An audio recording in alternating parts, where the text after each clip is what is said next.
Assalamualaikum warahmatullahi wabarakatuh. Perkenalkan, nama saya Ayu Azharatira. Saya dari Prodi D4 Keperawatan Poltekkes Kemenkes Banten, tingkat 4 semester 7. Di sini saya akan menjelaskan salah satu persiapan tindakan preoperasi, diantaranya itu latihan batuk efektif.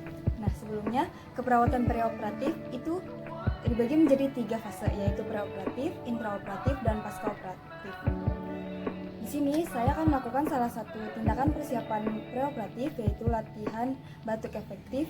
Tujuan tindakan keperawatan preoperatif untuk pasien dan keluarga menurut Luqman and Sorensen tahun 1993, yaitu takut dan cemasnya hilang atau berkurang, menjelaskan dan mendemonstrasikan mobilisasi post-op, terpelihara keseimbangan cairan, elektrolit dan nutrisi, tidak terjadi vomitus, tidak ada infeksi, istirahat cukup, prosedur operasi, jadwal dan tanda tangan inform konsen, serta deteksi kondisi fisik selama operasi berlangsung.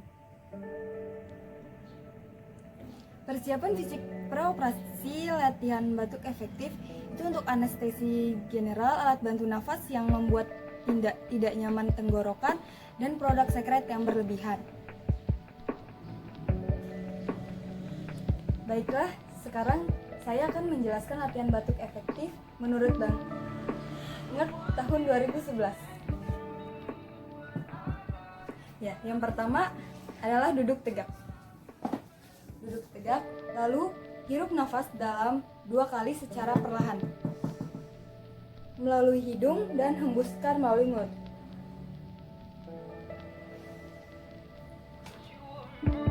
Batukan dengan kuat 2 atau 3 kali secara berturut-turut tanpa menghirup nafas kembali.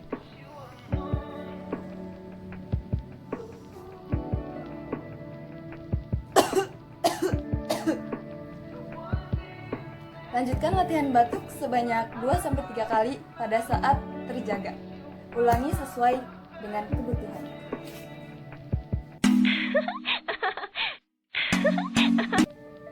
Yang kedua, ada pun latihan batuk efektif untuk anak balita. Yang pertama, anak duduk dengan agak membungkuk.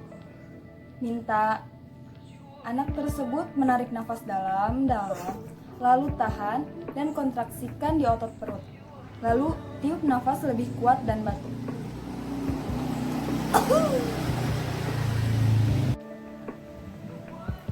Jangan lupa untuk menganjurkan klien agar batuk secara menghentak, tidak tergesa-gesa, karena dapat membuang banyak energi dan tidak menghasilkan sekret. Baik, sekian video dari saya. Kurang lebihnya mohon maaf, semoga bermanfaat. Assalamualaikum warahmatullahi wabarakatuh.